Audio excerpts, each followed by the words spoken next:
Bonjour, allô. Aujourd'hui, j'aimerais vous parler de mon peintre préféré, Paul Klee. Il ne peut être classé dans aucune catégorie, il appartient plutôt à plusieurs écoles ou courants. Il n'était pas seulement cubiste ou surréaliste, pas seulement figuratif ou abstrait, mais tout cela à la fois, même si ce n'est pas en même temps, mais à différentes étapes de sa vie. Il est né en 1879 dans le canton de Berne et est mort en 1940 également en Suisse dans le canton de Tessin. Au début, la musique a joué un rôle majeur dans sa vie. Il a appris à jouer du violon et son talent musical a été encouragé dès son enfance.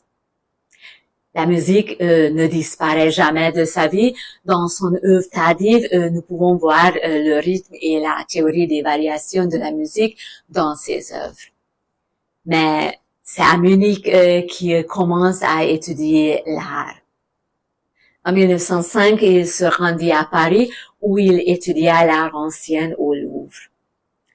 En 1914, il entreprend un voyage en Tunisie avec August Macke, ce qui détermine fondamentalement sa vie et son œuvre de peintre. C'est là qu'il a découvert la matérialité du conte, qu'il a été fasciné par le paysage et la lumière de l'Afrique. C'est à partir de cette époque qu'il se qualifia de peintre. Au cours de ces années, il réalise des tableaux dans les traces du cubisme. Il crée un dessin légèrement aquarellé de format horizontal, le découpe ensuite verticalement en deux parties et intitule la moitié Neubau, construction neuve, et l'autre moitié Die Uhr, l'horloge. Les dadaïstes laissent également des traces dans son œuvre. Leur impact est même assez visible dans ces tableaux. La machine est un élément central pour les dadaïstes, c'est ainsi que les structures mécaniques apparaissent sur les tableaux de Klee après qu'il a eu ses premiers contacts avec les dadaïstes à Zurich. Mais chez Klee, les machines ne remplacent pas l'homme comme chez de nombreux dadaïstes, mais il crée des hybrides qui sont à la fois des machines et des hommes, comme on peut le voir sur le tableau Métamorphose ou Zwitschermaschine.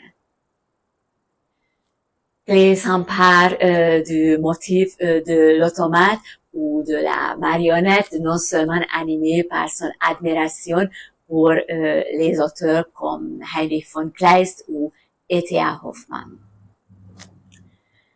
En 1920, le directeur du Bauhaus, Walter Gropius, l'a appelé à travailler au Bauhaus d'État à Weimar. Son enseignement des formes fait partie de la formation de base. Il développe un langage formel simplifié. Ses paysages sont souvent réduits sur des lignes géométriques où la perspective associe des carrés. Dans les nombreux toits intitulés Jardin, nous voyons une richesse chromatique d'un monde inspiré du réel. En 1919, Klee installa son atelier dans un vieux palais abandonné de Schwabing où le parc du château lui inspira l'aquarelle. Avec, par exemple, le jardin du temple ou avec le tableau Fête nocturne où on voit un premier plan, un jardin, des arbres en fleurs, au loin deux montagnes, l'une pointue, l'autre arrondie, qui émergent sous un ciel étoilé. La maison est géométrique, mais elle est irradiée de lumière et semble être comme un décor théâtral, alors qu'elle attend des personnes qui viennent l'habiter. En 1925, il se rendit à Paris, où il y eut une exposition indépendante à la Galerie Bavin-Raspail et où 39 aquarelles lui furent présentées. C'est également à cette époque qu'il y eut la première exposition des surréalistes à la Galerie Pierre, où 2 de ses tableaux furent exposés. À partir de 1931, il enseigne à la Kunstakademie de Düsseldorf. C'est là qu'il fait ses premiers essais de pointillisme, mais de manière très différente de ses collègues français. Chez lui, il ne reste souvent que des lignes et les formes entières ne sont pas toujours visibles. Le célèbre tableau Ad Parnassum est issu d'un processus très élaboré. Ce motif lui aurait inspiré par un voyage en Égypte ou bien par son voyage en Italie en 1926 où il a été marqué par les mosaïques de basilique de Ravenne. Il crée une texture chromatique dense et homogène basée sur des gradations dynamiques des couleurs. Il mélange ici des éléments de l'abstrait avec des éléments du surréalisme. En juillet 1937, l'exposition Entartete Kunst a dégénéré est inaugurée à Munich par les nationaux socialistes où 17 œuvres de Klee sont exposées et diffamées. Après la prise de pouvoir par les nazis, il doit quitter l'Allemagne et retourne en Suisse où il réalise le reste de son œuvre jusqu'à la fin de sa vie. Il a réalisé au total environ 10 000 œuvres. Le graphisme a joué un rôle particulier également dans l'œuvre de Paul Klee, environ la moitié de son œuvre étant des œuvres graphiques. Il est réalisé à l'aide de différentes techniques comme la peinture à l'huile, l'aquarelle ou l'encre. Dans ses œuvres, il a su exprimer des émotions par des lignes abstraites et des formes simples.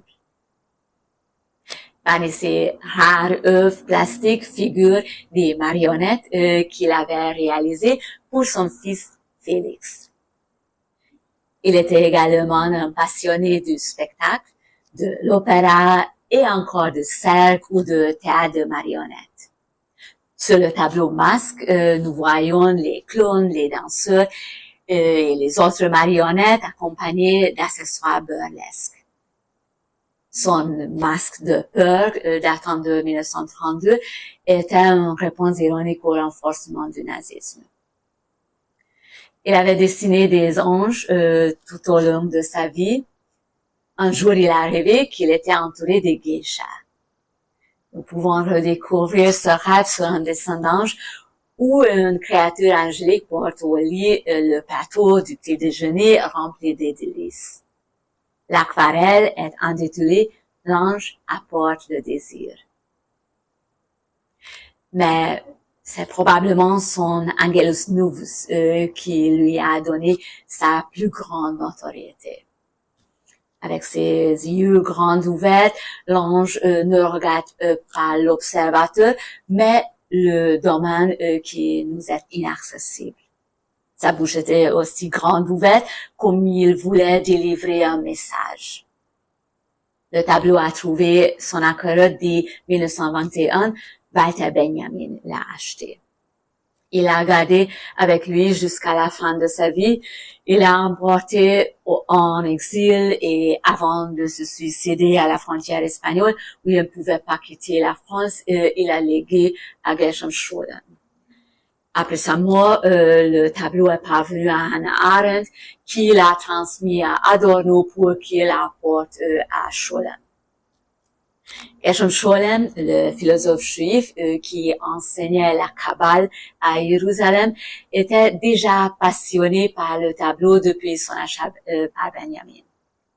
Il a dit à Benjamin, après l'achat du tableau, que selon l'enseignement de la Kabbale, les anges n'existent que pour chanter un hymne devant Dieu.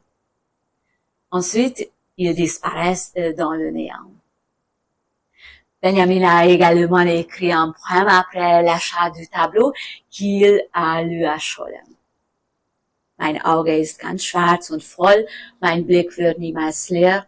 Ich weiß, was ich verkünden soll und weiß noch vieles mehr. Bien que Benjamin n'ait pas écrit de poème pour l'œuvre Démonstration du miracle, il a néanmoins estimé qu'il s'agissait de plus beaux tableaux de Klee. Klee s'intéressait également à la théorie des couleurs de Robert Delaunay, qu'il a visité dans son atelier en 1912. harmonie ancienne composée de petits rectangles et de petits carrés qui s'intensifient au fur et à mesure comme un morceau de musique que l'on se rapproche du centre, passant de tons gris, bruns et sombres à des couleurs vives, ce qui crée un effet de vitrail. J'espère que nous pourrons admirer une exposition Poiret en France dans un avenir proche. En attendant, les nombreux albums et livres qui lui sont consacrés sont à notre disposition. J'aurais quelques conseils de lecture à donner à ce sujet. En premier lieu, sa théorie de l'art de Poiret, quelques autres livres des images, aussi ce livre avec des anges. Voilà, encore un livre d'images. Un livre de Sergio. Et un très beau livre sur l'ironie chez Poiret. J'espère que vous avez la possibilité de feuilleter dans l'un ou dans l'autre de ces livres. Je vous souhaite bonne lecture et à bientôt.